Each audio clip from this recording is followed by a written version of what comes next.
Okay. So 9வது அத்தியாயம் 6வது ஸ்லோகம். ஓம் நமோ பகவதே வாசுதேவாய. ஓம் நமோ பகவதே வாசுதேவாய. ஓம் நமோ பகவதே வாசுதேவாய. ஓம் நமோ பகவதே வாசுதேவாய. ஓம் நமோ பகவதே வாசுதேவாய. ஓம் நமோ பகவதே வாசுதேவாய. நாராயணம் நமஸ்கிருத்ய நாராயணம் நமஸ்கிருத்ய நரம் சைவம் நரோத்தமம் நரம் சைவம் நரோத்தமம் தேவீம் சரஸ்வதிம் வியாசம் தேவீம் சரஸ்வதிம் வியாசம் ததோ ஜயமுதிரயே ததோ ஜயமுதிரயே நஷ்டப்ராயேஷு அபத்ரேஷு நஷ்டப்ராயேஷு அபத்ரேஷு நித்யம் பாகவத சேவயா நித்யம் பாகவத சேவயா பகவதி உத்தம ஸ்லோகே பகவதி உத்தம ஸ்லோகே பக்திர்பவதி நைஷ்டிகி. பக்தி பக்தி நைஷ்டிகி.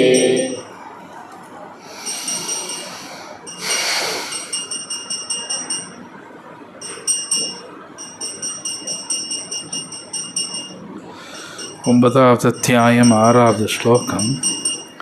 யதா ஆகாசஸ்திதோ நித்யம் யதாகாசஸ்திதோ நித்யம் வாயுஸ் சர்வத்ர கோமஹः வாயு சர்வத்ர கோமஹः ததா சர்வாணி பூதானி ததா சர்வாணி பூதானி மஸ்தானித்யுபதாரய.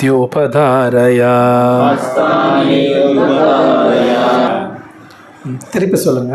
யதா எவ்வாறு ஆகாசஸ்தித ஆகாயத்தில் நிலை பெற்று நித்தியம் எப்போதும் வாயு காற்று சர்வத்ர எங்கும் வீசிக்கொண்டு மகான் பெரும் ததா அதுபோலவே சர்வாணி பூதானி படைப்புகள் அனைத்தும் மத்ஸ்தானி எண்ணில் நிலை பெற்று இது இவ்வாறு உபதாரய புரிந்து கொள்ள முயற்சி செய்.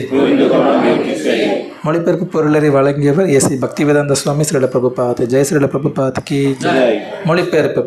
எங்கும் வீசிக்கொண்டுள்ள பலத்த காற்று எவ்வாறு எப்போதும் ஆகாயத்தினுள் உள்ளதோ அதுபோலவே படைக்கப்பட்டவை அனைத்தும் எண்ணில் அமைந்துள்ளதை அறிவாயாக. பொருளரை. இந்த பிரம்மாண்டமான ஜடப்படைப்பு எவ்வாறு இறைவனில் அமைந்துள்ளது என்பது சாதாரண மனிதனின் சிந்தனைக்கு எட்டாததாகும். ஆனால் நாம் இதை புரிந்து கொள்ள உதவும்படி இறைவன் இங்கு ஓர் உதாரணத்தை கொடுக்கிறார்.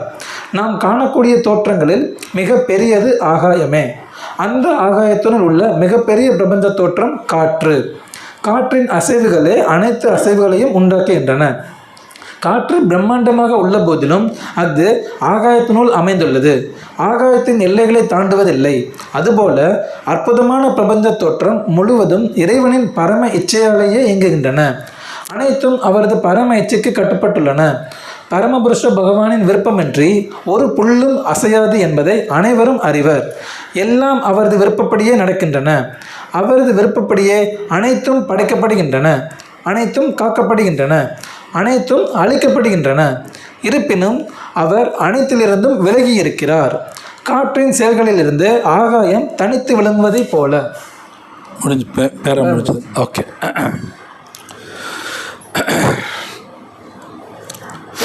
ஓம் அஜ்ஞானாதிமிரந்தஸ்ய ஞானாஞ்சனஷலாக்கயா சக்ஷுர்மிலிதம் யேன தஸ்மை ஸ்ரீ குரவே நமः.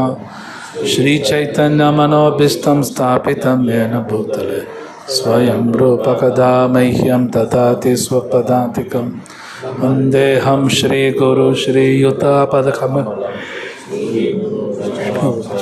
श्रीरूपं साग्रजातं सहगण रघुनाथान्वितं तं सजीवं साद्वैतं सावधूतं परिजनसहितं कृष्णचैतन्यदेवं श्रीराधाकृष्णपादां सहगण ललिता श्रीविशाखावितां करुणा सिंधो दीनबन्धो जगत्पते गोपेश गोपिका कान्त राधा कान्त नमोस्तुते तप्त कांचन गौरांगी राधे वृंदावनेश्वरी वृषभानुसुते देवी प्रणमामि हरिप्रिये वाञ्छाकल्पतरुभ्यश्च कृपा सिन्धुभ्यश्च पतितानां पावनेभ्यो वैष्णवेभ्यो नमो नमः। नमो विष्णुपादाय कृष्णपृष्ठाय भूतले श्रीमते भक्तिवेदान्त नामिने नमस्ते सारस्वती देवे गौरवाणी प्रसारिणे निर्विशेष शून्यवादी पाश्चात्य जय श्री कृष्ण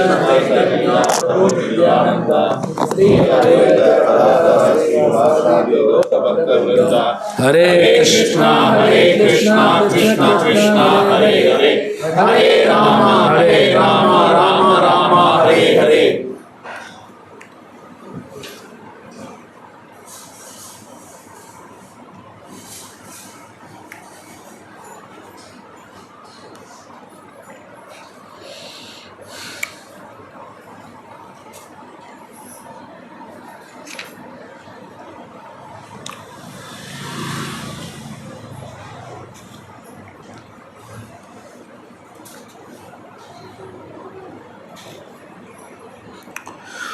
हरे कृष्णा।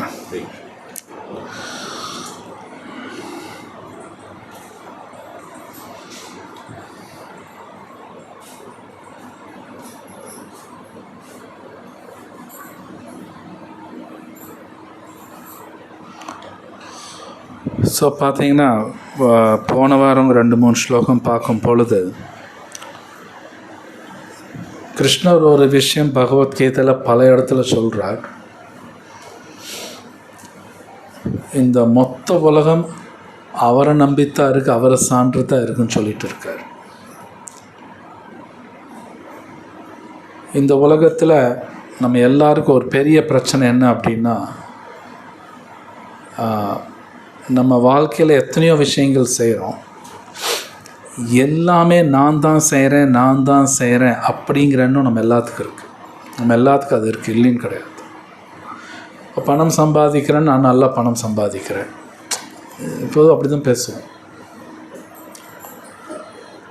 ஆனால் பகவத்கீதை படிக்கும் பொழுது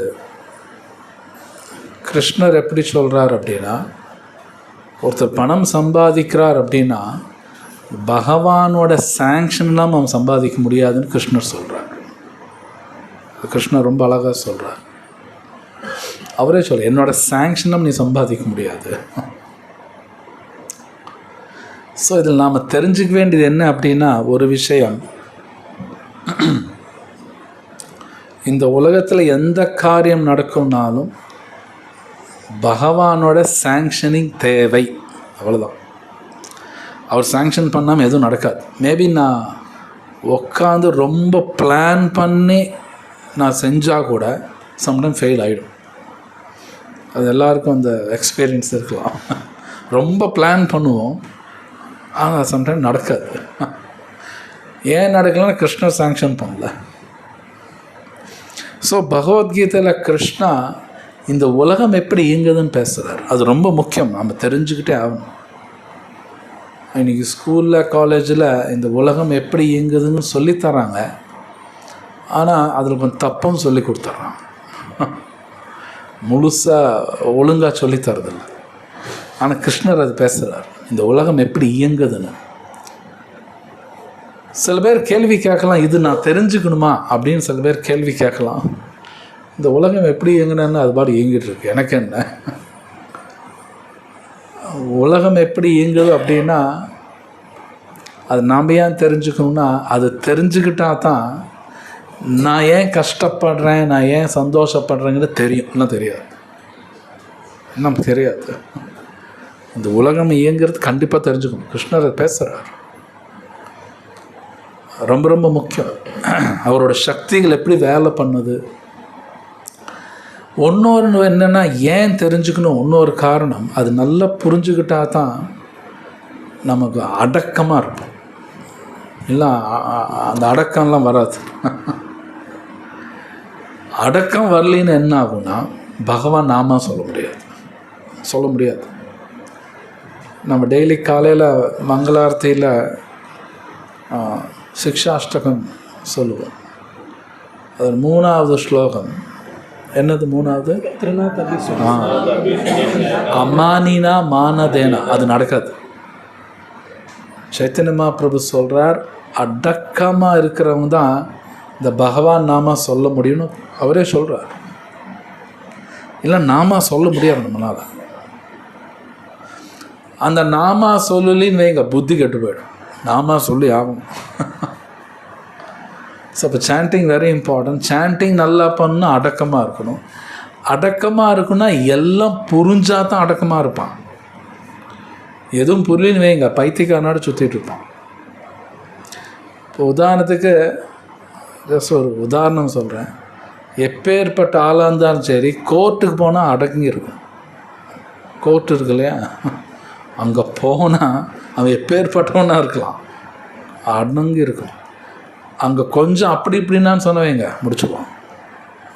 அவன் யாராக இருந்தாலும் இருக்கட்டும், அங்கே போனால் ஆட்டோமேட்டிக்காக அடங்கி இருக்கும். ஏன் அடங்கி இருக்கான்னா அவங்க அந்த ஏரியா தெரியும், இது கோர்ட்டு, ஒழுங்காக இருக்கணும். அந்த அறிவு இருக்கனால அவனும் அடக்கமாக இருக்கான். ஓகே, அங்கே ஆடுனான்னு வைங்க, ஜுடிஷியரி சிஸ்டம் முடிச்சிடும். ஜுடிஷியரின்னா தமிழ் நீதித்துறை. அங்கெல்லாம் போனால் அது மினிஸ்டராக இருந்தாலும் சரி, கம்முன்னு அடங்கி இருக்கும். அங்கெல்லாம் வாய்ஸ் எல்லாம் ரைஸ் பண்ண முடியாது. ஸோ அந்த அறிவு இருக்கனால அவன் அடங்குறான். ஸோ கிருஷ்ணா பகவத்கீதையில் இந்த உலகம் எப்படி இயங்குது, தேவர்கள் அப்புறம் எப்படி யூஸ் பண்ணுறாரு, அதெல்லாமே இருக்குது பகவத்கீதையில் இருக்குது. இது ஒழுங்காக புரிஞ்சுக்கிட்டா தான் நாமளும் வாழ்க்கையில் அடங்கி இருப்போம். அந்த ஹம்பிள்னஸ் வரும் பொழுது தான் ஒழுங்காகவே சாண்டிங் பண்ண முடியும். இன்னும் பண்ண முடியாது. நிறைய பேர் கேள்வி கேட்பாங்க, என்னால் ஒழுங்காக சாண்டிங் பண்ண முடியலன்னா அடக்கம் இல்லை. இந்த அமானினா மானதேனா இருந்தால் தான் கீர்த்தனையும் சதாஹரி நடக்கும். ஏன்னா சாண்டிங்கால் நடக்காது. ஏன்னா ஒரு நமக்கு தெரியாது, உள்ளுக்குள்ளே ஒரு அகம்பாவமெல்லாம் இருக்கும், ஒரு ஈகோ. நான் தான் பண்ணுறேன், எல்லாம் நான் தான், எல்லாம் பார்த்துக்கலாம்.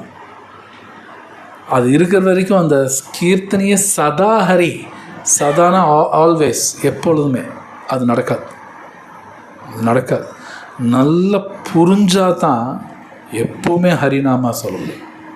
ஹரிதாஸ் தாக்கூர் சொன்னார், 22 hours கோஸ்வாமிஸ். எப்படி இவங்கெல்லாம் சொல்கிறாங்க அப்படின்னா, அவங்களுக்கு எல்லாமே தெரியும். என்னோட முயற்சியில் மட்டும் எல்லாம் நடக்கலை, பகவான் அனுகிரகம் இருக்குது, பக்தர்களோட அனுகிரகம் இருக்குது, பல தேவர்கள் ஹெல்ப் பண்ணுறாங்க, அதனால நடக்குதுன்னு தெரியும். அதனால் அமைதியாக இருப்பாங்க, அடக்கமாக இருப்பாங்க, உள்ள பியூராக இருப்பாங்க, நல்ல சாண்டிங் பண்ண முடியும். உள்ள பியூரிட்டி இல்லைன்னா, பியூரிட்டினா தூய்மை இல்லைன்னா சாண்டிங் பண்ண முடியாது. ஸோ கிருஷ்ணா பகவத்கீதையில் இந்த உலகத்தை பற்றி பேசுகிறார், இது எப்படி இயங்குது. ஸோ இன்றைக்கி பார்க்குற ஸ்லோகத்தில் கூட கிருஷ்ணர் சொல்கிறார், எல்லாமே அவர் நம்பி இருக்குன்னு சொல்கிறார்ல டிரான்ஸ்லேஷனில். எல்லாமே என்னில் அமைந்துள்ளது. இந்த வார்த்தை பல தடவை பகவத்கீதையில் பேசிட்டார் கிருஷ்ணா. இந்த உலகத்தில் எல்லாமே என்னை நம்பித்தான் இருக்குங்கிறார். இது அவர் அகம்பாவத்தில் சொல்லலை, இது உண்மை. கிருஷ்ணா கிளியர், எல்லாம் என்னை நம்பித்தான் இருக்குது. ஆனால் நமக்கு வெளியில் அந்த மாதிரி சொல்லித்தரதில்லை. பொதுவாக இந்த உலகத்தில் எல்லாமே ரிலேட்டிவ் ட்ரூத்ஸ் ஜாஸ்தி பேசுவாங்க. ரிலேட்டிவ் ட்ரூத்னா சார்ந்த உண்மை. ஒரு உதாரணம் கொடுக்குறேன். பொதுவாக மெடிக்கல் ஃபீல்டில் ஒன்று சொல்லுவாங்க, நீங்கள் சிகரெட்டோ அதிகமாக குடிக்கக்கூடாது, புகையில சாப்பிடாதீங்க, உங்களுக்கு கேன்சர் வரும், இப்படியெல்லாம் சொல்லுவாங்க. ஆனால் நல்லா பார்த்தோம்னா சிகரெட் குடிக்கிறவங்க எல்லாருக்கும் கேன்சர் வருதில்லை. எந்த கெட்ட பழக்கம் இருக்காது அவனுக்கு கேன்சர் வரும், அதுவும் பார்க்குறோம். இப்போ ஒரு கேள்வி வருது, ஏங்க நீங்கள் சிகரெட் குடிக்காதீங்க கேன்சர் வருதுன்னு சொல்கிறீங்க, அவன் எதுவுமே பண்ணி அவனுக்கு ஏன் கேன்சர் வருது?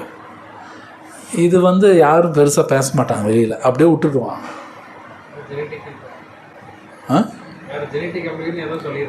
ஏதோ சொல்லுவான், சரி அது ஏன் நடக்குது, அது மறுபடியும் பதில் இல்லை. இதெல்லாம் ரிலேட்டிவ் ட்ரூத். ஸ்கூலில் இப்படி தான் சொல்லி தருவாங்க. அது முழுமையான ஆன்சர்ஸ் டீச்சர்லாம் சொல்ல மாட்டாங்க. ஆனால் பகவத்கீதா பாகவதம் வந்து அப்சல்யூட் ட்ரூத் தான் பேசும், பூர்ணமான உண்மை. பகவத்கீதா பாகம் பூர்ணமான உண்மை தான் பேசும். ஆனால் வெளி உலகம் பார்த்தா பூர்ண உண்மையெல்லாம் பேச மாட்டாங்க, ஏதோ சொல்லுவாங்க. ஆனால் அது உண்மையாக இருக்காது. லைக் இந்த கேன்சர்னு சொன்னோம் இல்லையா, ஏன் எந்த பழக்கம்ல கேன்சர் வருது? சின்ன வயசு தான், 2 வயசு குழந்தை கேன்சர் வருது.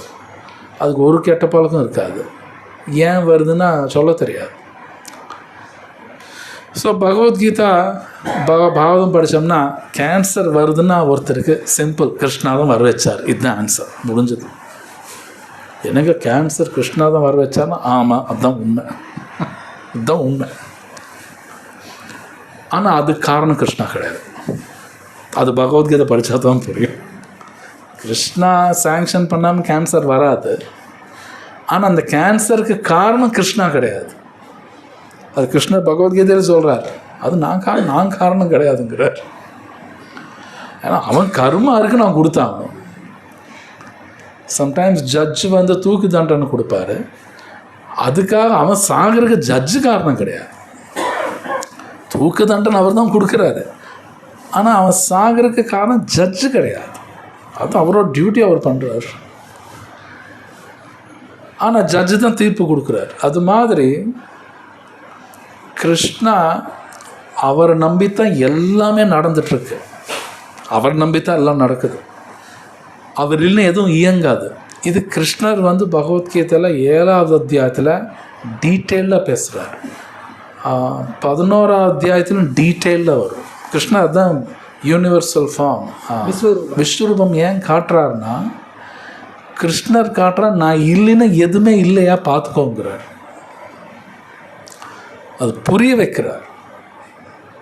பகவத்கீதையில் பல இடத்துல சொல்கிறார். உதாரணத்துக்கு நமக்கு ஜீரணமாகுது அப்படின்னா கூட பகவான் அனுகிரகம் தான். பகவான் அனுகிரகத்தில் தான் ஜீரணம் ஆகுது. இதுதான் 100க்கு 100 உண்மை. நான் வந்து டயட்டில் இருக்கேன், நல்ல எக்ஸசைஸ் பண்ணுறேன், அது குடிக்கிறேன், அதனால ஜீரணமாகுதுன்னா நோ. அஃப்கோர்ஸ் எக்ஸசைஸ் பண்ணணும், டயட் பண்ணணும், அதெல்லாம் இருக்கணும், மஸ்ட்டு. இருந்தாலும் ஜீரணம் எப்படி ஆகுதுன்னா கிருஷ்ணர் தான் பண்ணுறார். அது அவரே சொல்கிறார், கிருஷ்ணரே நான் தான் எல்லாம் பண்ணுறேன் அப்படிங்கிற. ஸோ இந்த பகவத்கீதை படிக்கும் பொழுது தான் இந்த உலகம் எப்படி இயங்குதுன்னு ஒழுங்காக புரிஞ்சுக்க முடியும். அது ஒழுங்காக புரிஞ்சுக்கிட்டா தான் இந்த உலகத்தை விட்டு நான் கிளம்பணுங்கிற எண்ணம் வரும். இல்லை வராது, அந்த எண்ணம் வராது. இந்த உலகம் புரியலைன்னா இங்கேயே உக்காந்துக்கலாம், நல்லா தானே இருக்குன்னு நினைப்போம். ஆனால் கிருஷ்ணர் சொல்கிறார், இந்த உலகத்தில் பிரச்சனை மேலே பிரச்சனை வந்துக்கிட்டே தான் இருக்குங்கிறார். ஆனால் நம்ம எத்தனை தடவை கேட்டாலும் நம்ம ஏறாது, அது நம்ம ஏறாது. இந்த உலகத்தொட்டு தப்பிக்கணும்னு நினைக்க மாட்டோம். இல்லை ஏதாவது பிளான் போட்டு சரி பண்ணிடலாம் பார்ப்போம். அது மாதிரி ஒரு பைத்தியக்காரத்தன்மா சிந்தனையெல்லாம் நமக்கு வரும், நோ டவுட். ஸோ கிருஷ்ணன் இந்த உலகத்தை புரிய வைக்க பார்க்குறார், புரிஞ்சுக்கோங்கிறார். புரியலினா இங்கே தான் இருப்போம். அப்போ சில பேர் கேள்வி கேட்கலாம், இருந்தால் இருந்துட்டு போகிறேனே, இப்படியும் சில பேர் கேள்வி கேட்கலாம், இருந்தால் இருந்துட்டு போகிறேன், இப்போ என்ன ஆகிப்போச்சு? கிருஷ்ணர் சொல்கிறார், இப்போ இருக்க கஷ்டம் வருது, மறுபடியும் நெக்ஸ்ட் டைம் வரும்போது கஷ்டம் ஜாஸ்தியாகுங்கிறார். மறுபடியும் நெக்ஸ்ட் டைம் வந்தால் மறுபடியும் கஷ்டம் ஜாஸ்தியாகுங்கிறார், குறையாதுங்கிறார். இது எப்படி புரிஞ்சுக்கணுன்னா, சரி இப்போ ஒரு பையன் 10வது படிக்கிறான், ஃபெயில் ஆகிட்டான்னு வைங்க, ஜூனியர் கூட உட்காந்து படிக்கணும். அது கொஞ்சம் கஷ்டமாக இருக்கும். ஏன்னாடா நம்ம கீழேருந்து இவங்க கூட உட்காந்து படிக்கணுமா, மறுபடியும் ஃபெயில் ஆனான்னு வைங்க, இன்னும் கொஞ்சம் படிப்பேன், இல்லை இவங்க கூட உட்காந்து படிக்கணுமா, இன்னும் கவலையாக இருக்கும். மறுபடியும் ஃபெயில் ஆனான்னு வைங்க, புரியுதுங்களா? கஷ்டம் ஜாஸ்தியாகிட்டே போகும். அதே ஆனந்தம், அதே கிளாஸ் ரூம் தான், என்னோட பொடிப்பயலோட உட்காந்து நம்ம படிக்கணுமா? ஸோ ஒரு உதாரணத்துக்கு சொல்கிறேன். ஸோ இது பாகவத்தில் சொல்லப்பட்டிருக்கு, இது கலியுகம். இந்த பிறப்பு காட்டில் அடுத்த பிறப்பு இன்னும் பிரச்சனை வரும். ஏன்னா உலகத்தில் இன்னும் பிரச்சனை ஜாஸ்தியாகிட்டே தான் போகும். அதுக்கு அடுத்த பிறப்பு இன்னும் பிரச்சனை வரும். கிருஷ்ணர் ரொம்ப அழகாக சொல்கிறார், இது துக்காலயம், இது இங்கே இருக்க வேண்டாம். கிருஷ்ணர் ரொம்ப அழகாக இங்கே இருக்க வேண்டாங்கிறார். ஆனால் இங்கே இருக்கக்கூடாதுன்னு எனக்கும் புரியணும். இங்கே ஏன் இருக்கக்கூடாதுன்னு சொல்கிறான்னு கிருஷ்ணர் எல்லாம் சொல்கிறார். இந்த உலகம் எப்படி இருக்குது, இது இப்படி தான் ஒர்க் ஆகுது, அது நம்ம புரிஞ்சுக்கணும். ஸோ இந்த உலகத்தை புரிஞ்சுக்காமல் பகவான்கிட்டலாம் போக முடியாது. இம்பாசிபிள், போகவே முடியாது. இந்த உலகத்தை நல்லா புரிஞ்சுக்கிட்டா தான் வேண்டாம் அந்த வார்த்தை சொல்லுவோம். இந்த வேண்டாம், இந்த உலகம் வேண்டாம்னு சொல்லணுங்கிற கிருஷ்ணரே சொல்கிறார். 15 சாப்டரில் வரும். ஸோ அதனால தான் இந்த உலகம் எப்படின்னு கிருஷ்ணர் எல்லாம் பேசுகிறார். ஸோ இதுன்னு சொல்கிறார், இந்த எல்லா ஜீவராசிகள் என்ன நம்பித்தான் இருக்குது. அதில் ஒரு எக்ஸாம்பிள் கூட வருது, இல்லை புல்லு கூட ஒரு புல்லு கூட அசையாதுங்கிறார். இது உண்மை. கிருஷ்ணர் ஓகே பண்ணினா எதுவுமே ஒர்க் ஆகாது, எதுவும் ஒர்க் ஆகாது. முன்னாடி சொன்னபடி அது நல்லா புரியும் பொழுது பகவான் மேலே நமக்கு மரியாதை வரும், பக்தி வரும், அதெல்லாம் வரும். அதெல்லாம் வரும்போது தான் நல்ல சாண்டிங் பண்ண முடியும். அப்போ தான் எல்லாமே புரியும். எல்லாம் புரியாது, எதுவுமே நமக்கு புரியாது. ஏதோ பகவத்கீதை ஏதோ படித்தோம், ஏதோ கேட்டோம், மறுபடியும் பார்த்திங்கன்னா மிருகம் மாதிரி தான் வாழ்வோம். இது ஆக்சுவலி அப்படி தான் நடக்கும்.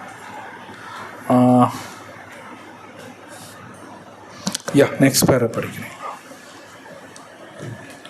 யத் பீஷாவாத பவத்தே, பரமபுருஷருக்கு பயந்தே காற்று வீசுகின்றது என்று உபனிஷத் கூறுகின்றது. தைத்திரிய உபனிஷத் 2.8.1. பிருகத் ஆரண்யக உபனிஷத்தில் 3.8.9 கூறப்பட்டுள்ளது. ஏதஸ்யவ அஷரஸ்ய பிரசாசனே கார்கி சூரிய சந்திரமௌசௌ வித்ருதௌ திஷ்டத ஏதஸ்ய வ அசரஸ்ய பிரசாசனே கார்கித்யாவ் ஆப்ரிதிப்யவ் வித்ருதௌ திஷ்டத. பரமபுருஷ பகவானின் மேற்பார்வையில் அவரது உன்னத கட்டளையின்படி சந்திரன், சூரியன் மற்றும் இதர பெரும் கிரகங்களும் இயங்குகின்றன. பிரம்மசங்கீதையில் 5.52 கூறப்பட்டுள்ளது. சசூர் ஏச சவிதா சகல கிரகானாம் ராஜா சமஸ்திர சூரமூர்த்திர் அசேஷதேஜா எஸ் யாஜ்யா பிரமதி சம்ருத அகலா சக்ரோ கோவிந்தம் ஆதி புருஷம் தமகம் பஜாமி. இது சூரியனின் இயக்கத்தை பற்றிய விளக்கம். சூரியன் பரமபுருஷரின் கண்களில் ஒன்று என்றும் வெப்பத்தையும் ஒளியையும் தரும் அளவற்ற சக்தியுடையது என்றும் கோவிந்தரின் உன்னத விருப்பம் மற்றும் கட்டளையின்படி அது தனது பாதையில் இயங்குவதாகவும் வர்ணிக்கப்பட்டுள்ளது. எனவே நமது கண்களுக்கு மிகவும் அற்புதமாகவும் பிரம்மாண்டமாகவும் தோன்றும் இந்த ஜட தோற்றம் பரமபுருஷ பகவானின் முழு கட்டுப்பாட்டில் உள்ளது என்பதற்கான ஆதாரங்களை நாம் வேத இலக்கியங்களில் காண முடிகிறது. இந்த அத்தியாயத்தின் பின்வரும் ஸ்லோகங்களில் இது மேலும் விளக்கப்படும். ஸோ இந்த பிரம்மா சொல்லக்கூடிய ஸ்லோகம் இது ரொம்ப ஃபேமஸ். யக்ஷரேச சவித சகல கிரகானா. கிரகா நம்ம நைட் டைமில் பார்த்தா பல லட்ச கிரகங்கள் தெரியும். ஸோ பிரம்மா ரொம்ப அழகாக சொல்கிறார், இந்த கிரகங்கள் எல்லாத்தையும் மெயின்டைன் பண்ணுறது கிருஷ்ணா. இன்றைக்கும் பார்த்தீங்கன்னா நீங்கள் ஃபிசிக்ஸ் எல்லாம் படிக்கும் பொழுது இன்றைக்கி உலகத்தில் நிறைய பேர் கிரகங்கள் எப்படி சுற்றுது அந்த ஃபுல் இன்ஃபர்மேஷன் ஒன்று யாருக்கும் தெரியாது. எப்படி இந்த முதங்குது, அப்போ அது கிராவிடேஷ்னல் ஃபோர்ஸுங்கிறான். இப்போ சில பேர் சொல்கிறாங்க கிராவிடேஷ்னல் ஃபோர்ஸ்னு ஒன்று கிடையாதுங்கிறாங்க. இப்போ அப்படியே வந்து ஒரு தியரி இருக்குது, அப்படி ஒன்று இல்லைங்கிறாங்க. அது மாதிரி நிறையா இருக்குது. ஆனால் மொத்தத்துக்கு அவங்களுக்கும் புரியல. ஆனால் பிரம்ம சம்ஹிதா படித்தோம்னா ஈவன் பகவத்கீதையில் இருக்குது, கிருஷ்ணர் கிளியராக சொல்கிறார் எல்லா கிரகங்கள் என்ன நம்பித்தான் இருக்குங்கிறார். சிம்பிளாக முடிக்கிறார். அதோட ஸ்ட்ரக்சரில் இருக்குது. இந்த யூனிவர்ஸ் ஒரிஜினல் ஸ்ட்ரக்சர் வந்து பாகவத்தில் இருக்குது, ஆக்சுவலி இருக்குது. இதெல்லாம் அதில் இருக்கிறது இப்போ தான் கொஞ்சம் கொஞ்சம் பேசுகிறாங்க, கொஞ்சம் கொஞ்சம் வருது, கரெக்டாக சொல்கிறாங்க. ஆனால் ரொம்ப டைம் எடுக்குது. ஆனால் பாகவத்தில் ஜஸ்ட் லைக் தட் கொடுக்குறாங்க. பிரம்ம சம்ஹிதாவில் பிரம்மாவும் பேசுகிறார், சூரியன் சந்திரன் இந்த கிரகங்கள் என்னென்ன எல்லாம் பேசுகிறார். ஸோ முன்னாடி சொன்னபடி இந்த உலகம் எப்படி இயங்குது, இந்த உலகம் ஏன் கிருஷ்ணர் படைச்சார், இந்த அறிவு நமக்கு ரொம்ப முக்கியம். அது தெரிஞ்சுக்கணும் கண்டிப்பாக. அது தெரிஞ்சுக்கிட்டால் இன்னொரு விஷயம் என்ன தெரியும்னா, பகவான் எவ்வளோ கருணுள்ளவன் புரியும். அதுவும் நமக்கு புரியும். இதெல்லாம் தெரிஞ்சுக்கலின்னு என்ன நடக்கும்னா, இது உண்மை, எல்லாம் என்னால் தான் நடக்குது, நான் நினச்சேன் என்ன வேணாலும் பண்ணலாம். இன்றைக்கி எல்லோரும் அப்படி தான் இருக்காங்க. நம்ம நினச்சா என்ன வேணாலும் பண்ணலாம், கையில் காசு இருக்குது, என்ன வேணாலும் பண்ணலாம். ஒரு அகங்காரம் நம்ம எல்லாத்துக்கும் இருக்குது, ஒருத்தருக்கு ஒரு மாதிரி இருக்கும், பட் இருக்குது. இந்த பகவத்கீதை படிக்கலன்னா ஜாஸ்தி இருக்கும், என்ன வேணாலும் பண்ண முடியும், அது ரொம்ப ஜாஸ்தி இருக்கும். ஸோ அந்த மாதிரி போகும்பொழுது அவங்களுக்கு பிரச்சனைகளும் ஜாஸ்தி இருக்கும், நோ டவுட் அபவுட் இட். கஷ்டங்கள் மேலே கஷ்டம் வரும் அவங்களுக்கு. கிருஷ்ணர் பகவத்கீதையில் சொல்கிறார், அது இன்னொரு இடத்துல வருது, மயத்யக்ஷேன பிரகிருதி, மொத்த உலகம் என் கண்ட்ரோலில் தான் இருக்குதுன்னு கிருஷ்ணர் ரொம்ப அழகாக சொல்கிறார். என் கண்ட்ரோலில் தான் எல்லாம் இருக்குது, புரிஞ்சுக்கோங்கிறார். ஏன் அப்படி சொல்கிறாருன்னா, நம்ம எல்லாருக்கும் ஒரு குணம் என்னென்னா, நான் உங்கள் கண்ட்ரோல் இருக்க மாட்டேன் நம்ம அடம் பிடிக்கிறோம். கிருஷ்ணர் சொல்கிறார், நீ அடம் பிடிச்சா நீ என் கண்ட்ரோலில் தான் இருப்பேங்கிறார்.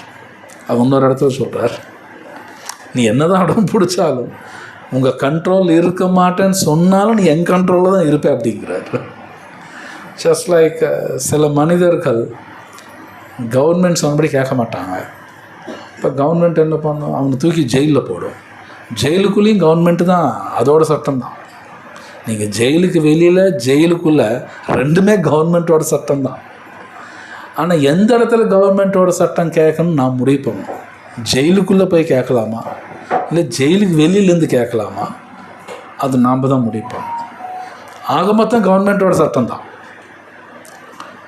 ஸோ கிருஷ்ணர் சொல்கிறார் அர்ஜுனத்தை, நீ கடைசியில் என்ன பண்ணாலும் நீ என்னோடய சக்திக்குள்ளே தான் இருக்கணும்.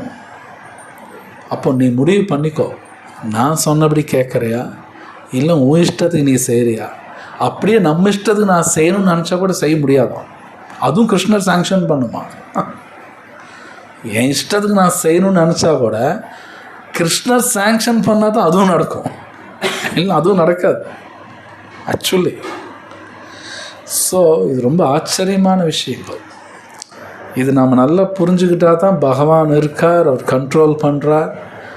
அப்போது வாழ்க்கை எப்படி வாழணும் நமக்கு வரும், இல்லை தெரியாது, கண்டபடி வாழ்ந்துட்டுருப்போம். சொல்லப்போனால் லாஸ்ட் வீக் மகாராஜ் ரொம்ப அழகாக சொன்னார், ஒரு பன்றி மாதிரி நாய் மாதிரி வாழ ஆரம்பிச்சிடுவோம். அப்படி தான் வாழ்வாங்க, அப்படி தான் வாழ்ந்துட்டுருக்காங்க உண்மை ஆக்சுவலி. ஓகே, ஸோ அடுத்த ஸ்லோகம் பார்க்கலாம். சர்வபூதானி கௌந்தேய பிரகிருதி யாந்தி மாமிகாம் கல்பக்ஷயே புனஸ்தானி கல்பாதோ விஸ்ருஜாமியம். மொழிபெயர்ப்பு: குந்தியின் மகனே, கல்பத்தின் முடிவில் ஜடத்தோற்றம் முழுவதும் எனது இயற்கையில் நுழைகின்றன. அடுத்த கல்பத்தின் ஆரம்பத்தில் எனது சக்தியின் மூலம் நானே அவற்றை மீண்டும் படைக்கின்றேன். பொருளுரை: இந்த ஜடத்தோற்றத்தின் படைத்தல், காத்தல், அழித்தல் ஆகியவை பரமபுருஷரின் உன்னத விருப்பத்தை முழுமையாக சார்ந்துள்ளன. கல்பத்தின் முடிவில் என்றால் பிரம்மாவின் மரணத்தின் போது என்று பொருள். 100 வருடங்கள் வாழக்கூடிய பிரம்மாவின் ஒரு பகல் நமது பூவுலக கணக்கில் 430 கோடி வருடங்கள் ஆகும். அவரது இரவும் அதே போன்று நீண்ட காலமாகும். அத்தகைய பகலையும் இரவுகளையும் கொண்ட 30 நாட்கள் அவரது ஒரு மாதம். அதுபோன்றே 12 மாதங்களை கொண்டது அவரது ஒரு வருடம். அத்தகைய 100 வருடங்களுக்கு பிறகு பிரம்மா இறக்கும் போது பிரளயம் உண்டாகின்றது. அதாவது பரமபுருஷரால் தோற்றுவிக்கப்பட்ட சக்தி மீண்டும் அவரனுள் ஒடுங்குகின்றது. மீண்டும் பிரபஞ்சத்தை தோற்றுவிப்பதற்கான தேவை உண்டாகும் போது அவரது இச்சையால் அதுவும் நடைபெறுகின்றது. பகுஸ்யாம், நான் ஒருவனேயாயினும் பலவாக ஆனேன் என்பது வேத வாக்கு. சாந்தியோக்கிய உபனிஷத் 6.2.3. அவர் தன்னை இந்த ஜட சக்தியில் விரித்து கொள்ளும் போது முழு பிரபஞ்சமும் மீண்டும் படைக்கப்படுகின்றது.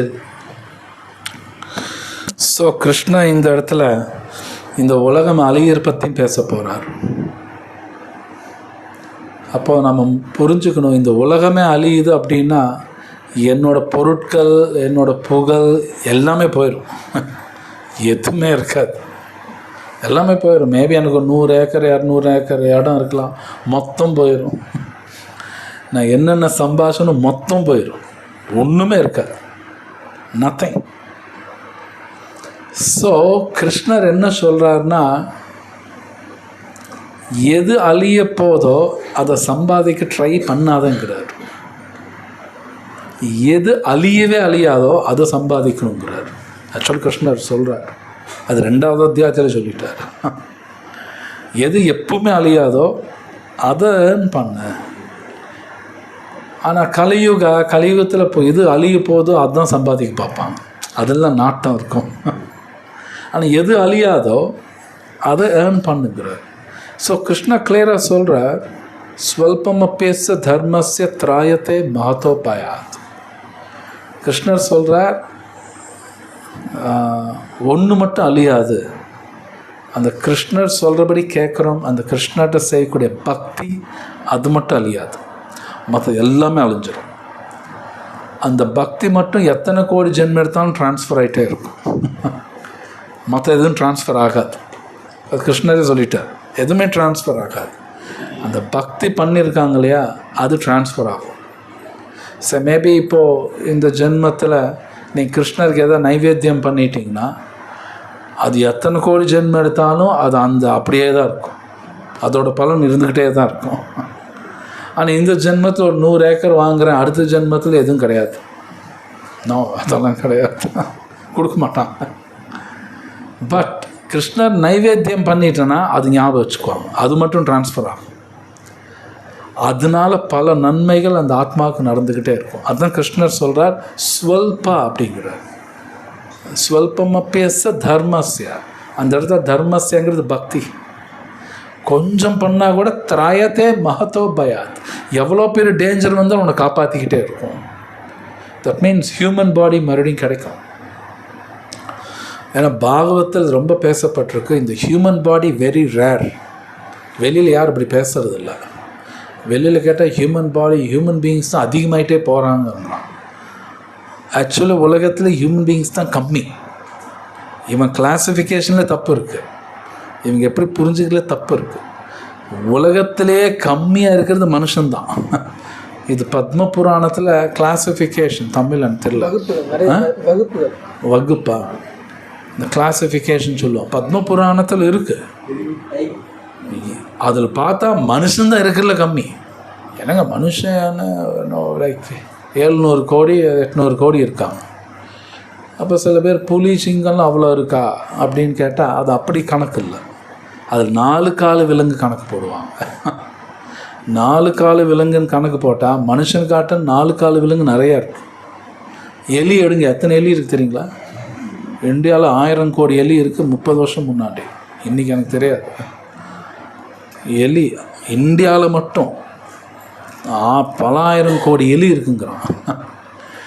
ஸோ இது வேதத்தில் கிளாஸிஃபிகேஷன் கொடுக்குறாங்க, 4 கால விலங்கு அந்த மாதிரி கணக்கு எடுக்கிறாங்க. அப்படி எடுக்கும்போது மனுஷன்தான் இருக்கிறதுலே கம்மியாக கொடுக்குறாங்க. இது ரொம்ப ரேர் அப்படின்னு கொடுக்குறாங்க. ஸோ இது பாகவத்தில் ரொம்ப பேசப்படுது.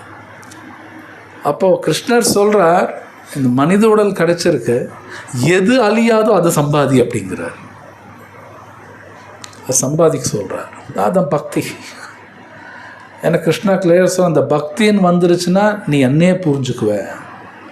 கிருஷ்ணர் சொல்ற பக்தியமாம் அபிஜானாதி, நீ என்ன புரிஞ்சுக்கினே இந்த உலகத்தை விட்டுறலாங்கிறார்.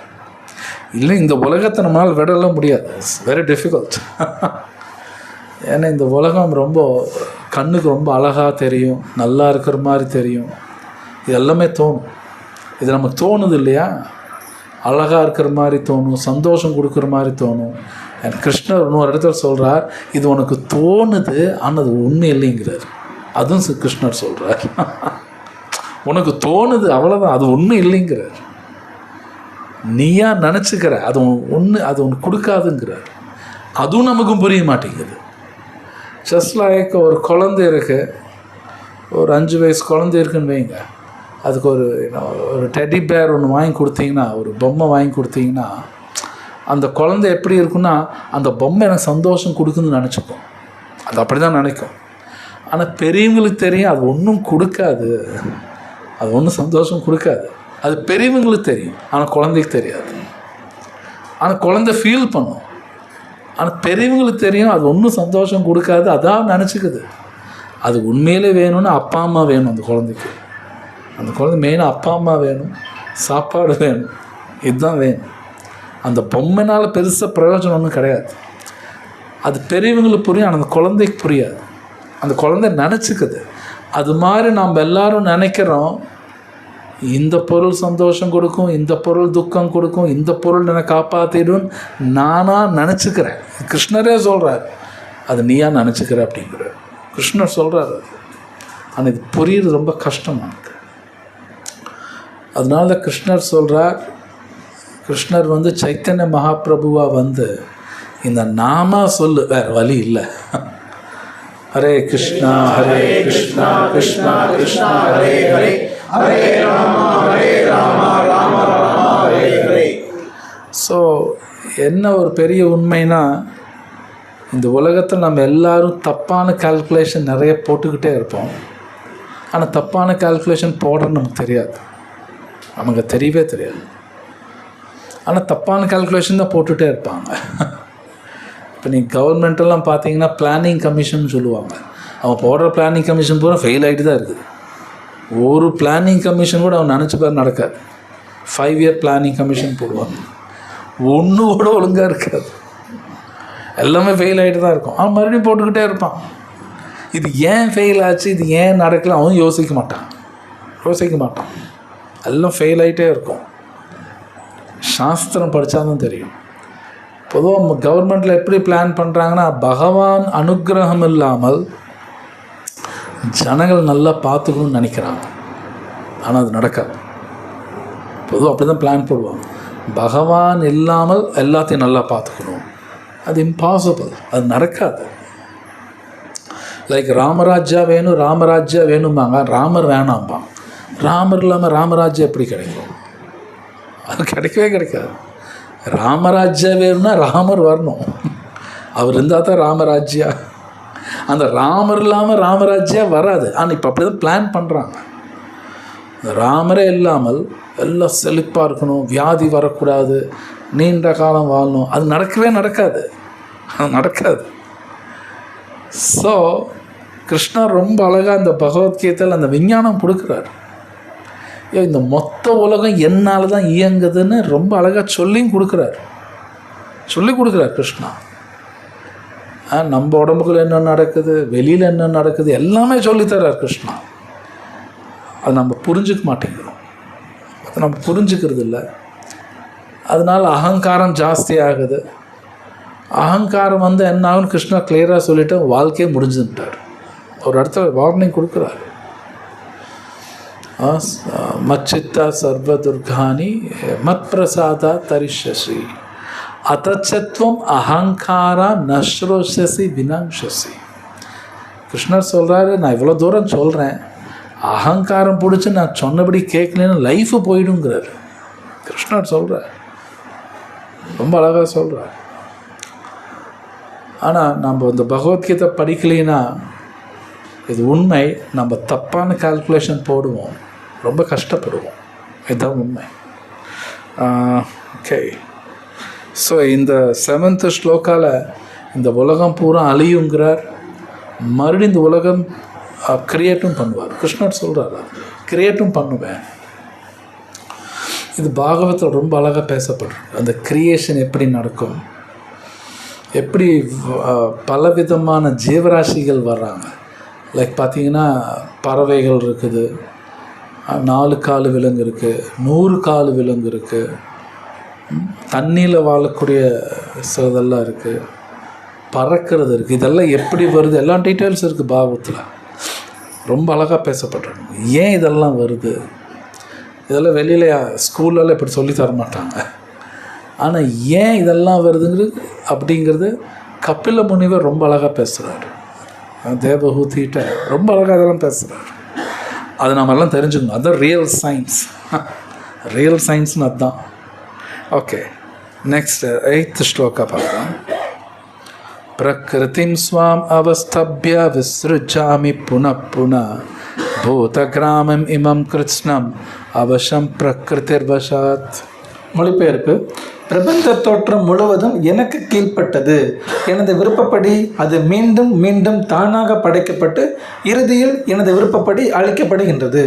பொருளுரை: பரமபுருஷ பகவானின் தாழ்ந்த சக்தியின் தோற்றமே இந்த ஜட உலகம். இதனை பலமுறை விளக்கியுள்ளோம். படைப்பின் போது ஜடசக்தி மகத்தத்துவமாக விடுவிக்கப்படுகின்றது. பகவானின் முதல் புருஷ அவதாரமான மகாவிஷ்ணு அதனுள் நுழைகிறார். காரணக்கடலில் படுத்து கொண்டிருக்கும் அவர் தமது சுவாசத்தின் போது எண்ணற்ற அண்டங்களை படைக்கின்றார். அவை ஒவ்வொன்றிலும் அவர் மீண்டும் கர்ப்போதகசாயி விஷ்ணுவாக நுழைகின்றார். ஒவ்வொரு பிரபஞ்சமும் இப்படித்தான் படைக்கப்படுகிறது. அவர் மீண்டும் ஷீரோதகசாயி விஷ்ணுவாக விரிவடைகிறார். அந்த விஷ்ணு மிகவும் நுண்ணிய அணுவிற்குள்ளும் நுழைகின்றார்.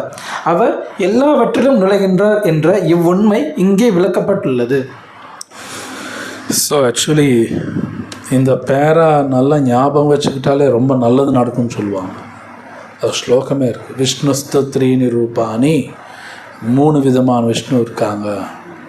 ஏகாந்தோ மகத்தோ சிருஷ்டி. அதனால் முதல் விஷ்ணு வந்து சிருஷ்டி எல்லாம் பண்ணுறாரு. அப்புறம் த்விதீயா, அப்புறம் 2வது விஷ்ணு வந்து அவர் வந்து ஒரு உலகத்துக்குள்ளே போயிடுவார். ஃபஸ்ட்டு படைக்கிறார், அப்புறம் 2வது வந்து உள்ளுக்குள்ளே போவார். அப்புறம் திருத்தீயா, 3வது வந்து சர்வஸ்தா, அதாவது உலகத்தில் கூட எல்லா ஜீவராசிக்குள்ளே போகிறார். அதுக்கு தான் ஒரு பேர். நம்ம உடம்புக்குள்ளே இருக்கக்கூடிய பேர் க்ஷீரோதகசாய் விஷ்ணு, அப்புறம் கர்ப்பதகசாய் விஷ்ணு, மகாவிஷ்ணு. இந்த 3 விஷ்ணு பேர் ஞாபகம் வச்சுக்கிட்டாலே நல்லதாமா. அந்த ஸ்லோகத்தில் ஒரு விஷ்ணு ஸ்தோத்ரீனி ரூபானி, அந்த ஸ்லோகா 7வது அத்தியாயத்தில் பிரபுபாத் பொருளில் கொடுத்துருக்காரு.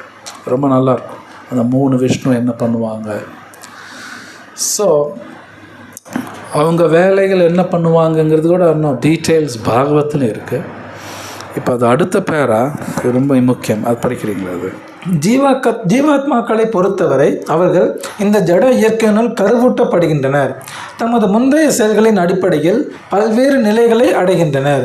இதன் மூலம் ஜட உலகின் செயல்கள் தொடங்குகின்றன. இவ்வாறாக பல்வேறு உயிரினங்களின் இயக்கங்கள் படைப்பின் ஆரம்ப காலத்திலேயே தொடங்குகின்றன. அவை பரிணமிப்பவை அல்ல. ஓகே,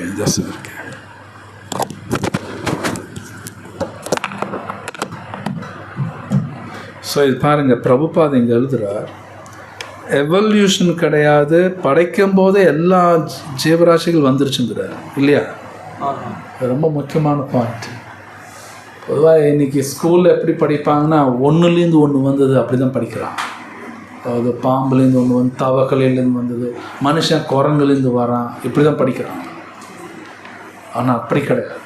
இங்கே ரொம்ப அழகாக கொடுக்குறார் பிரபுபாத். ஒரே சமயத்தில் எல்லோரும் ஒட்டுக்காக வந்திருக்காங்க. இதுதான் கரெக்ட். ஆக்சுவலாக இப்போ பிரபுபாத் எழுதுறாரு, இதுதான் கரெக்ட். இது பாகவத்தில் ரொம்ப அழகாக கொடுத்துருக்காங்க. உலகம் படைக்கும் போது எல்லா ஜீவராசிகள் ஒட்டுக்காக தான் வருது. அது எப்படி ஒட்டுக்காக ஒன்று ஒரு மாதிரி வருதுன்னா, முன்னாடி படித்தோம், முன்னாடி ஸ்லோகத்தில் பாகவத்திலே வருது, கர்மா கேத்தாப்பில் அந்தந்த ஆத்மாவுக்கு அந்தந்த உடல் கொடுக்கப்படுது. சிலதுக்கு நாய் உடல், சிலதுக்கு மீன் உடல், சிலதுக்கு மனித உடல்.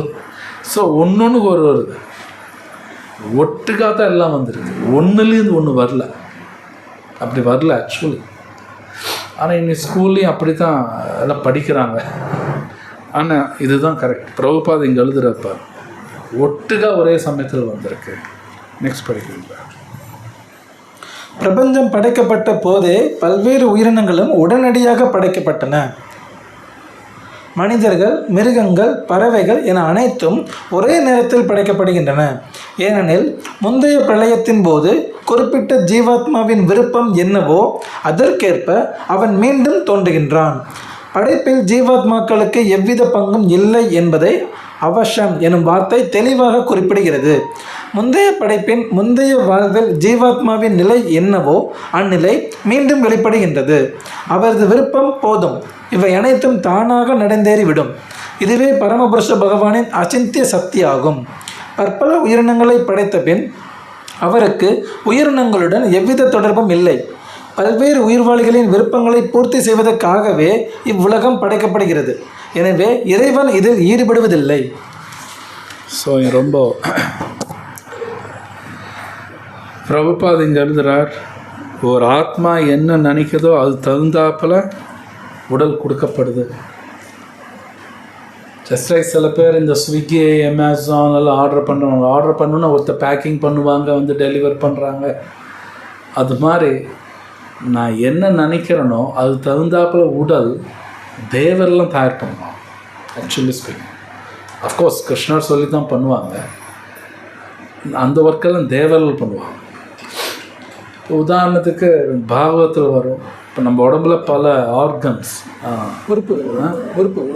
உறுப்பு இருக்குது, கண்ணு காது, ஒன்றுக்கு ஒரு தேவர் இருக்காங்க.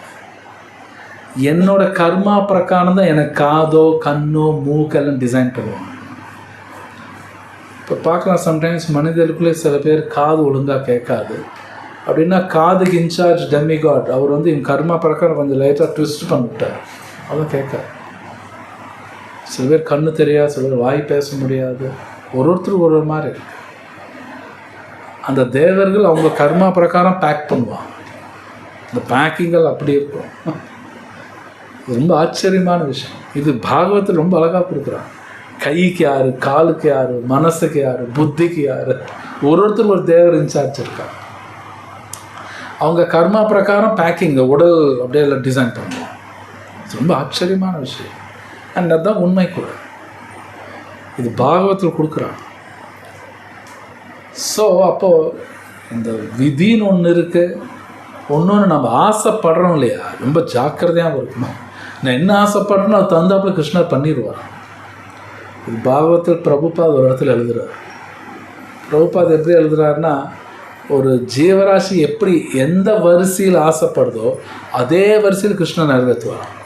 க்ரொனாலஜிக்கலி அப்படின்னு எழுதியிருக்கார். இந்த வரிசை நம்ம ஆசைப்படுறத நிறைவேற்றிடுவாங்க. அப்போ நான் ஆசைப்படணும்னு ஜாக்கிரதையாக இருக்கும். தப்பி தவிர எதாவது ஆசைப்பட்டோன்னா அது பண்ணிடுவார், கிருஷ்ணா பண்ணிடுவார். அதனால தான் கிருஷ்ணா பகவத்கீதையில் சொல்கிறார், மன்மனா, உன் மனசு எனக்கு மட்டும் கொடுத்துரு, யாருக்கும் கொடுத்துடாதங்கிறார். மன்மனா பல இடத்துல சொல்கிறார். மையர்பிதா மனோபுத்திர் கிருஷ்ணர் சொல்கிறார். ஏன்னா வேறு யாரை கொடுத்துன்னா அது தகுந்தாப்புல டிசைன் பண்ணுவார். அப்போ இந்த உலகத்தில் எப்படி இத்தனை ஜீவராசிகள் வந்ததுங்கிறது இதுதான் ஆதாரம். இது வெளியில் நீங்கள் போய் கேட்டால் சொல்ல தெரியாது. ஏன் கொசு பகவான் படைக்கிறாரு, யார் போய் கேளுங்க, சொல்ல தெரியாது. ஏன் கொசு படைக்கணும், அதுக்கு ஒரு கணக்கு இருக்குது. இது பாகவத்தில் கொடுக்குறாங்க. ஒரு ஜீவராசியும் ஒரு விஷயத்தில் நல்லா என்ஜாய் பண்ணுவாங்க. அந்த உடலில் தான் அந்த என்ஜாய்மெண்ட் கிடைக்குமா. இப்போ கொசு இருக்கு இல்லையா, அது ஒரு மாதிரி என்ஜாய்மெண்ட் பண்ணும், அது நமக்கு கிடைக்காது. அது உடலில் தான் கிடைக்கும். நம்ம எதாவது நினச்சோம்னா நமக்கு அந்த உடல் கொடுத்து இப்போ என்ஜாய் பண்ணிட்டுருவோம். இது அப்படி இருக்குது. ஆக்சுவலி ஒரு ஜீவராசி ஒரு என்ஜாய்மெண்ட்டில் நல்லா பண்ணும், ஃபஸ்ட் கிளாஸாக பண்ணும். அது இன்னொரு உடலில் கிடைக்காது. பட் ஹியூமன் பாடி, இந்த உடல் மட்டும் வெரி ஸ்பெஷல். இது ரொம்ப அழகாக கொடுத்துருக்காங்க. இந்த ஹியூமன் பாடி டிசைன் எப்படி இருக்குன்னா, இது பக்தி பண்ணுறதுக்கு மட்டும்தான் லாக்கி, வேறு எதுக்கும் லாக்கி கிடையாது. இந்த பாடி டிசைன் அப்படி, இந்த உடல் அப்படி தான், ஹியூமன் பாடி டிசைன் அப்படி தான் பண்ணப்படுறது. மற்ற மிருகம் மாதிரி நம்ம வாழக்கூடாது. வாழ ட்ரை பண்ணால் அடி உழுகும். இப்போ அடி உழுந்துட்டுருக்கு. இந்த ஹியூமன் பாடி டிசைனே பக்தி பண்ணுறதுக்கு தான் டிசைன் பண்ணுறது. ஆனால் அன்ஃபார்ச்சுனேட்லி பிரபுபாத் நிறைய இடத்துல எழுதுவார், நாய் மாதிரி பூனை மாதிரி வாழ்கிறாங்க. ஸோ பட் இது பக்திக்காக தான் டிசைன், வேறு எதுக்கும் டிசைன் பண்ணப்படலை. அப்படி யூஸ் பண்ணோம்னாலும் பிரச்சனை தான் வரும். இந்த பக்தி பண்ணுற தவிர வேறு ஏதாவது காரியம் பண்ணால் பிரச்சனை மேலே பிரச்சனை வரும். அது நடக்கும். நெக்ஸ்ட் முடிக்கிறீங்களா? முடிச்சாச்சு அது? முடிச்சு. யா. ஸோ அந்த லாஸ்ட் சென்டென்ஸ் படிக்கிறீங்களா? ரொம்ப அழகாக இருக்குது. அந்த லாஸ்ட் சென்டென்ஸ் படிங்க.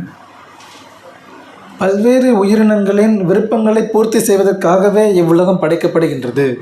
எனவே இறைவன் இதில் ஈடுபடுவதில்லை. ஏன் ஒருத்தர் ஆசை தந்தாப்புல எல்லாமே நடக்குது. இந்த பாடி டிசைன் பண்ணுறார், அதுக்கேற்றாப்புல அப்பா அம்மா கிடைப்பாங்க, ஹஸ்பண்ட் ஒய்ஃபு குழந்தை எல்லாம் அது பொறுத்து கர்மா அவங்க ஆசை எல்லாம் கணக்கெடுக்கிறார். இது நம்மளால் நினச்சி கூட பார்க்க முடியாது. ஸோ அதுக்கு தான் 33 கோடி தேவர்கள் இருக்காங்க. அவங்க வேலையில் அதுதான் ஆக்சுவலி யாருக்கு என்ன பண்ணணும் எல்லாம் அவங்க தான் பண்ணிகிட்ருப்பாங்க. ஸோ இது ரொம்ப சீரியஸான ஒரு விஷயம். நம்ம பகவத்கீதா படிக்கணும். அதில் வெரி இம்பார்ட்டண்ட் இந்த கிருஷ்ணரோட மெட்டீரியல் எனர்ஜினா ஜடசக்தி கண்டிப்பாக புரிஞ்சுக்கணும். ஜடசக்தி புரிஞ்சுக்காமல் அவரோட ஆன்மீக சக்தியெல்லாம் புரிஞ்சுக்க முடியாது. அதெல்லாம் இம்பாசிபிள். இதுவும் புரிஞ்சுக்கணும், இது புரிஞ்சால் தான் அதுவும் புரியும். நான் இது புரிஞ்சுக்க மாட்டேன் அது மட்டும் புரிஞ்சுக்கணும் அப்படியெல்லாம் புரிஞ்சுக்க முடியாது. ரெண்டுமே புரிஞ்சுக்கணும். அப்படி தான் ஈசோபனிஷத்துலேயும் வருது. பல பேர் படிச்சிருப்பீங்க. வித்யம்ச அவித்யம்ச வேதோபயம் சஹா. அதுதான் ஈசோபனிஷத் சொல்கிறாங்க. வித்யா அப்படின்னா ஆன்மீக அறிவு, அவித்யானா ஜட அறிவு. ரெண்டுமே படிக்கணுங்கிறாங்க. ரெண்டுமே தெரிஞ்சுக்கணும். இந்த உலகம் எப்படின்னு புரிஞ்சுக்கணும். ஆனால் ஸ்கூல் காலேஜில் அப்படி சொல்லித்தர மாட்டாங்க. கிருஷ்ணர் ரொம்ப அழகாக சொல்லித்தருவார். இது எப்படி இயங்குதுன்னு புரிஞ்சுக்கணும். அதில் நமக்கு ஒன்று நல்லா புரியும். இங்கே துக்கம்தான். இந்த உலகத்தில் நான் சந்தோஷமாக இருக்கணும்னு யாராவது நினச்சாங்கன்னா அவன் பைத்தியக்காரன் தான், சந்தேகமே கிடையாது. ஏன்னா கிருஷ்ணர் சொல்லிட்டு நீங்கள் கிடைக்காதுங்கிறாரு. யாராவது பிளான் பண்ணாங்கன்னா அவன் பைத்தியக்காரன் தான், சந்தேகமே இல்லை. இங்கே கிடைக்காதுன்ட்டார் கிருஷ்ணா. அதெல்லாம் இங்கே கிடைக்காது.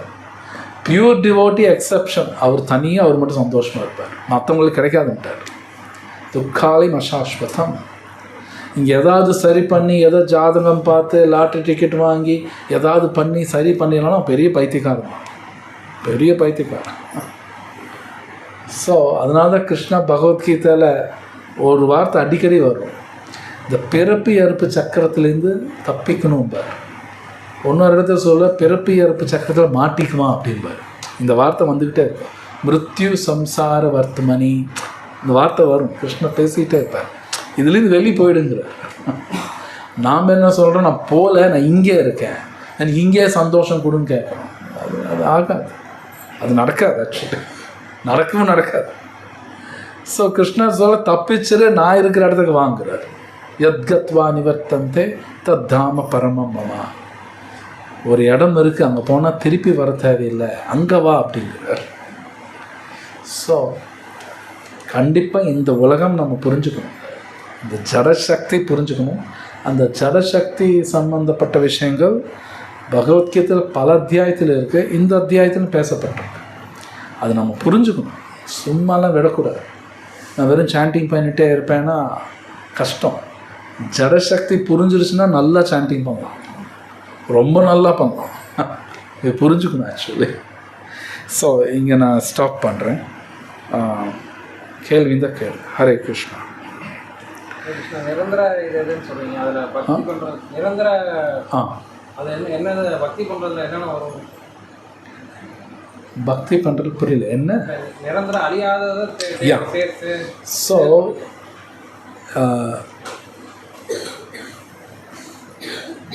எந்த காரியம் கிருஷ்ணாக்கு கனெக்ட் ஆகுதோ அந்த கர்மா இருக்கு இல்லையா, அது மட்டும் அழியாது.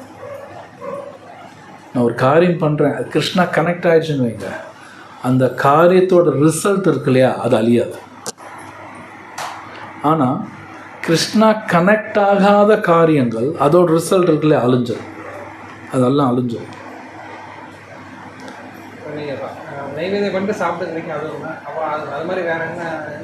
நாம சொன்னோம் பகவத்கீதா படிக்கணும், பக்தரோட சங்கத்தில் இருக்கணும், கிருஷ்ணர் நினைச்சுக்கிட்டு இருக்கணும். அப்போ இதோட ரிசல்ட்டுக்கு அழிவு கிடையாது, அழிவே கிடையாது, கிருஷ்ணரே சொல்கிறார். ஆனால் நான் உட்காந்து ஏதோ கஷ்டப்பட்டு பிளான் பண்ணி ஒரு வீடு கட்டுறேன், அதெல்லாம் போயிடும். இல்லை போன ஜென்மத்தில் ஒரு வீடு இருந்ததுங்க, இந்த ஜென்மத்தில் ஒன்று கொடுங்கன்னு அதெல்லாம் கொடுக்க மாட்டான். ஆனால் பக்தி பண்ணுறாங்களே அது அப்படியே ட்ரான்ஸ்ஃபர் பண்ணுவான், அப்படியே ட்ரான்ஸ்ஃபர் ஆகிடும். மற்றது எதுவும் ட்ரான்ஸ்ஃபர் ஆகாது, அதில் ஆகாது. இது நீங்கள் ஈஸியாக புரிஞ்சுக்கலாம். நான் பர்சனலாக பார்த்துருக்கேன். சம்டைம்ஸ் சில குழந்தைங்க 2 வயசு 3 வயசுலேயே பார்த்தீங்கன்னா நிறைய ஸ்லோகமெல்லாம் சொல்லுவாங்க. அது எப்படி வரும்?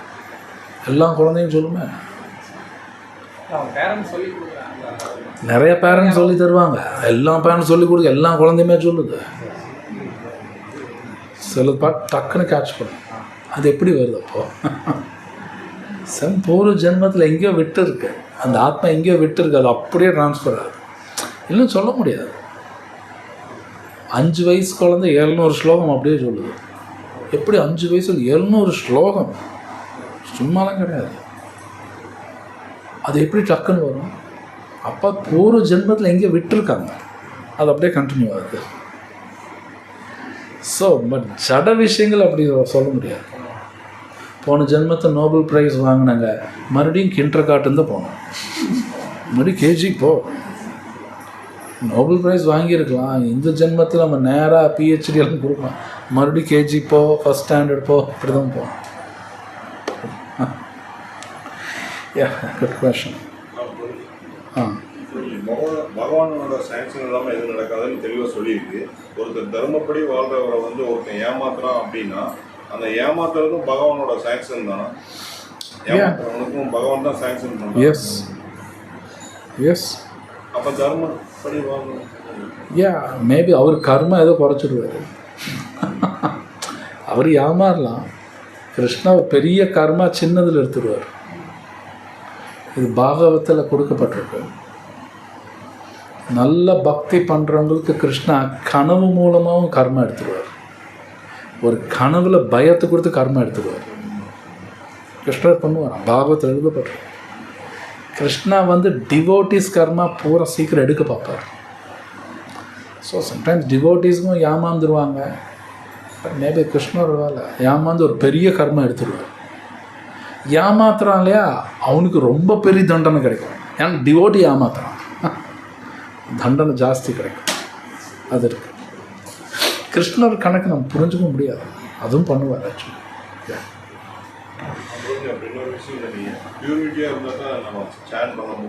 எஸ், அவங்கவுங்களே கேள்வி கேட்டிருக்காங்க. நான் 24 hours சேன் பண்ண முடியல அப்படின்னாலே still I'm not so pure. அது ஹம்பிள்னஸ் இல்லை. ஏன்னா ஸ்லோகம் அப்படி தான் வருது. திருநாதப்பி ஸ்ரீச்சேன தரோரப்பி சஹிஸ்னுனா, டாலரன்ஸ் வேணும், அந்த ஹம்பிள்னஸ் வேணும். இந்த 2 இருந்தால் தான் கீர்த்தனை சதாஹரி நடக்கும் சைத்தன்ய மகாபிரபு சொல்கிறார். ஆனால் அது எப்படி வரும்னா அது டைம் எடுக்கும், ஒர்க் பண்ணணும். தரோரப்பி சஹிஸ்னுனா அமானினா மானதேனா எல்லாமே சான்ஸே இல்லை. பியூரிட்டி கிடையாது. எஸ், தான் உண்மை ஆக்சுவலி.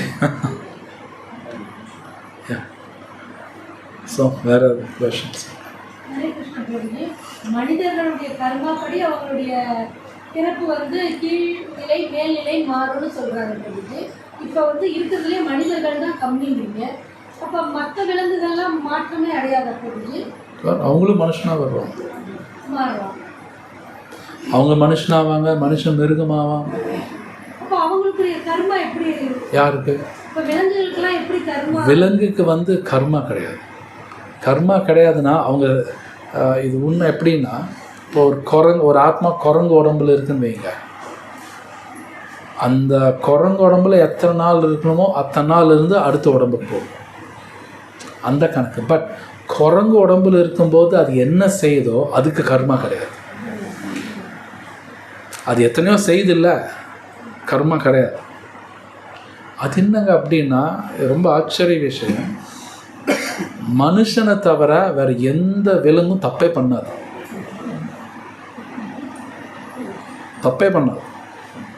நாயோ குரங்கோ எறும்பு பாச்சை பல்லி தப்பே பண்ணாது. அது லாஸ் ஆஃப் நேச்சர் பிரகாரம் போயிட்டுருக்கும். அப்படின்னா இயற்கை சட்டங்கள் மீறாது. நேச்சர்ஸ் லா மீறவே மீறாது. உலகத்திலே மீறது மனுஷன் மட்டும்தான். அதனால இவனுக்கு தான் வேதங்கள். குரங்குக்கு கழுதிகள்லாம் வேதம் தேவையில்லை, நமக்கு தான். ஏன்னா மனுஷன் மட்டும்தான் நேச்சர்ஸ் லாவை பிரேக் பண்ணுவான். இது உண்மை. அதனால தான் இவனுக்கு தான் பல வியாதி வரும். நமக்கு மனுஷனுக்கு எத்தனை வியாதி இருக்குது, மிருகம் அத்தனை வியாதியெல்லாம் வராது. எங்கேயாவது வந்து எங்கள் வீட்டு நாய்க்கு பைத்தியம் பிடிச்சிருச்சுன்னு சொல்லுவாங்க. ஹஸ்பண்டுக்கு பிடிச்சிருச்சு, ஒய்ஃபுக்கு பிடிச்சிருச்சு, மாமியார் பிடிச்சிருன்னு சொல்லுவாங்க. எங்கள் வீட்டு நாய்க்கு பைத்தியம் பிடிச்சிருச்சுன்னு யாரும் சொல்ல மாட்டாங்க. எங்கள் வீட்டு மாட்டுக்கு பைத்தியம் பிடிச்சிருச்சு யாருமே சொல்ல மாட்டாங்க. இது உண்மை. மனுஷன் மட்டும்தான் நேச்சர்ஸ் லாவை பிரேக் பண்ணுவாங்க, மற்றவங்க யாரும் பண்ண மாட்டாங்க. அதெல்லாம் பை இன்ஸ்டிங்க்ட் போயிட்டுருக்கும். அதனால் கர்மா கிடையாது. பட் நமக்கு அப்படி இல்லை. ஒரு ஒரு ஆக்ஷனுக்கும் கர்மா இருக்குது. பட் மிருகத்துக்கு கிடையாது அது. பட் அது எவல்யூஷன் இருக்குது. அடுத்த இத்தனை நாள் இப்படி இருக்கணும், அந்த கர்மா இருக்கும், அது இருக்கும். அது ஏதோ point of time human body கிடைக்கும். அது எப்போன்னு சொல்ல முடியாது, பட் கிடைக்கும். ஏன்னா எழுதப்பட்டிருக்கும், அது கண்டிப்பாக கிடைக்கும். அப்போது நியூ எல்லாமே. சொல்லு. எல்லாருமே ஹாப்பினஸ் வேணும் அப்படின்னு நம்ம எல்லாருமே நினைக்கிறோம். இந்த ஆத்மாக்கு அந்த ஹாப்பினஸ்க்கு ஒன்று வந்து இருக்காங்க, அது சாங்ஷன் தான். நமக்கு காலையும் சொல்லுவாங்க இல்லை, இங்கே இருக்கிறதுனால நமக்கு அந்த ஹாப்பினஸ்க்கு ஒரு சாங்ஷன் இருக்காங்க. ஆத்மாவோட இயற்கையான நிலையை பிரபுபாத் எழுதியிருக்கார். ஆனந்தமயோ பியாசாத்துங்கிற ஆத்மாவோட நேச்சுரல் இன்ட்ரின்சிக் குவாலிட்டி என்னென்னா பி ஹாப்பி. நம்ம எல்லாருக்குமே ஹாப்பியாக இருக்கும். ஏன்னா ஆத்மாவோட குணமே சந்தோஷமாக இருக்கிறது தான். ஆனால் தப்பான இடத்துல வந்து சிக்கிக்கிட்டோம். ஸோ அது வெளியே வரணும். அங்கே பகவத்கீதை தேவைப்படும். இது படிக்கும் பொழுது தான் நான் எப்படி சிக்கியிருக்கேன்னு எனக்கு தெரியும். நான் எப்படி சிக்கியிருக்குன்னு தெரியாமல் நான் எப்படி அதுலேருந்து வெளியே வர முடியும்? இம்பாசிபிள். ஸோ அங்கே பகவத்கீதை தேவைப்படும். பட் அது natural quality to be happy. அது ஹாப்பியாக தான் இருக்கணும், அதுதான் அதோட நேச்சுரல் பொசிஷன். பட் இப்போ நான் அப்படி இல்லைன்னா ஐ மேட் அ மிஸ்டேக், தப்பான இடத்துல இருக்கேன்.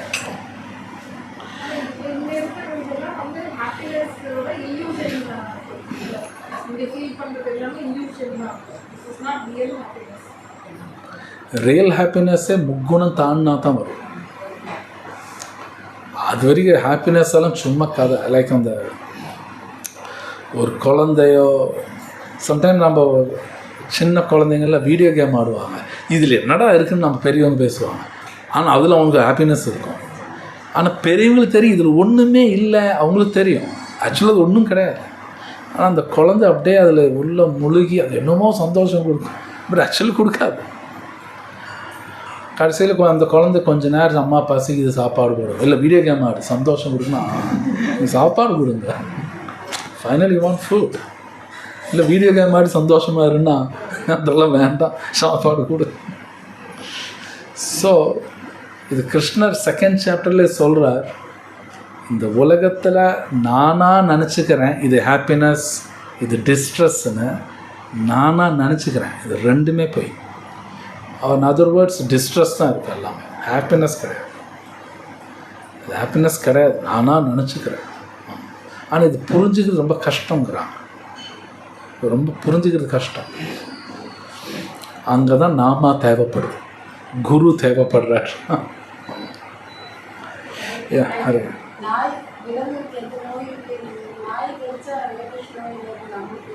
நமக்கு வருது, அதுக்கு ஏதோ சில வியாதிகள் வரும், நம்ம அளவுக்கு பெரிய வியாதியெல்லாம் வராது. ரேபிஸ்ங்கிறது ஒரு அங்கே மட்டும்தான் அதுக்கு ஒரு மாதிரி பைத்தியமாட்டம் அது ஒரு மாதிரி பிஹேவ் பண்ணும். ஆக்சுவலி நம்ம அளவுக்கு வியாதிகள் அதுக்கு ஒன்றும் பெருசாக வராது. இருக்கு ரேபிஸ் இருக்கிற நாய் கடிச்சா தான், எல்லா நாயும் கடிச்சா ரேபிஸ் வராது, இளங்குறை. ஸோ நமக்கு இருக்கிற அளவு காம்ப்ளிகேஷன்ஸ் மிருகங்களுக்கு வராது. அது மெயினாக சாப்பிடணும், தூங்கணும், அவ்வளோதான். அது எந்த மிருகம் எடுத்தாலும் இப்படி தான் இருக்கும். ஆனால் அதுக்கு மேலே அது போகாது. அது நேச்சர்ஸ்லாம் பிரேக் பண்ணாது, என்றைக்குமே பிரேக் பண்ணாது. நாம் இந்த இயற்கையின் சட்டங்கள் பிரேக் பண்ணுறோம், அது நம்ம படித்தா தான் புரியும். இல்லை நான் எங்கே தப்பு பண்ணுறேன் அப்படி தான் பேசுவோம். பகவத்கீதை படித்தா தான் தெரியும் பண்ணுற பூரா தப்பாட்டிருக்கு. நம்ம இயற்கையின் சட்டங்கள் ரொம்ப பிரேக் பண்ணுறோம், ரொம்பன்னா ரொம்ப. ஆனால் மிருகங்கள் பண்ண ஏன் வேறு எதுவும் சொல்லு, வேறு ஏதாவது கேள்வி இருக்கா? பொதுவாக ஒருத்தருக்கு வந்து பக்தி கிடைக்கிறது பார்த்தீங்கன்னா அது வந்து கிருஷ்ணா தான் செலக்ட் பண்ணுறாருங்களா? கிருஷ்ணா தான் செலக்ட் பண்ணுறாருன்னு கேட்குறாங்க. பக்தி அப்படிலாம் பக்தரை கிருஷ்ணா செலக்ட் பண்ணுறாரு. அப்படி பார்த்தா கிருஷ்ணா பார்ஷியாலிட்டி காட்டுறாருன்னு சொல்லிடுவாங்க. பட் கிருஷ்ணா பார்ஷியாலிட்டி காட்டல.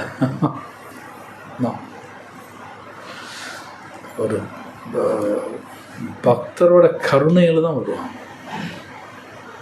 ஒரு பக்தரோட கருணையில் தான் பக்தி கிடைக்கும். கிருஷ்ணர் வந்து செலக்ட் பண்ணுவார் அப்படியெல்லாம் ஒன்றும் கிடையாது, தப்பது. அப்படி பார்த்தா பார்ஷியாலிட்டி இருக்க மாதிரி சொல்லிடலாமே. அதுக்கு முன்னாடி பண்ணியிருக்கிறா அப்படின்னு முன்னாடி பக்தி பண்ணியிருக்கிறாங்க அப்படிங்கிற ஒரு இது வருது. ஏன் பக்தி அவங்க பண்ணியிருக்காங்க, ஸோ வருது. எல்லோரும் பண்ணலாமே, பக்தி எல்லோரும் பண்ணலாம், பகவத்கீதை எல்லோரும் படிக்கலாம். ஆனால் சில பேர் படிக்க மாட்டாங்கன்னு அவங்க ஒன்றும் பண்ண முடியாது, அவங்கள காப்பாற்ற முடியாது. கிருஷ்ணர் ஏன் மெனக்கட்டு பேசுகிறார்? நான் படிக்கிறதுக்காக தான் பேசியிருக்கேன். நான் படிக்க மாட்டேன், நான் கடைப்பிடிக்க மாட்டேன்னா அவங்க ஜென்மத்தில் இப்படி தான் இருக்கணும். அவங்களாம் நான் வாழ்க்கையில் நல்லதெல்லாம் பார்க்க முடியாது, இம்பாசிபிள். ஏன்னா கிருஷ்ணரே சொல்லிட்டா கடைசியில் இந்த சாஸ்திரம் படிக்கணுங்கிறார். கிருஷ்ணரே சொல்கிறார் படிக்கணுங்கிறார். அவர் சொல்கிறாரு படிக்கணும், நான் படிக்கலைன்னா நான் தப்பு பண்ணுறேன். ஸோ வேறு ஏதாவது கேள்வி இருக்குங்களா? ஸோ இந்த வர ஞாயிற்றுக்கிழமை கோயம்புத்தூரில் ஸ்நான யாத்திரா இருக்குது. முடிஞ்சவங்க எல்லாம் போயிட்டு வாங்க. ஏன்னா ரொம்ப ரேர், வருஷத்தில் ஒரு தடவை தான் ஜெகநாதர் பல்தேவ் சுபத்திரக் அபிஷேகம் வர ஞாயிற்றுக்கிழமை நடக்குது. வர சனிலாம் அடுத்த சனி அங்கே ரத யாத்திரா, மிஸ் பண்ண வேணாம், போய் பார்த்துட்டு வாங்க. அட்லீஸ்ட் ரொம்ப நல்லது. அது பார்க்கறதுனால பல விஷயங்கள் நடக்கும், இதெல்லாம் உண்மை.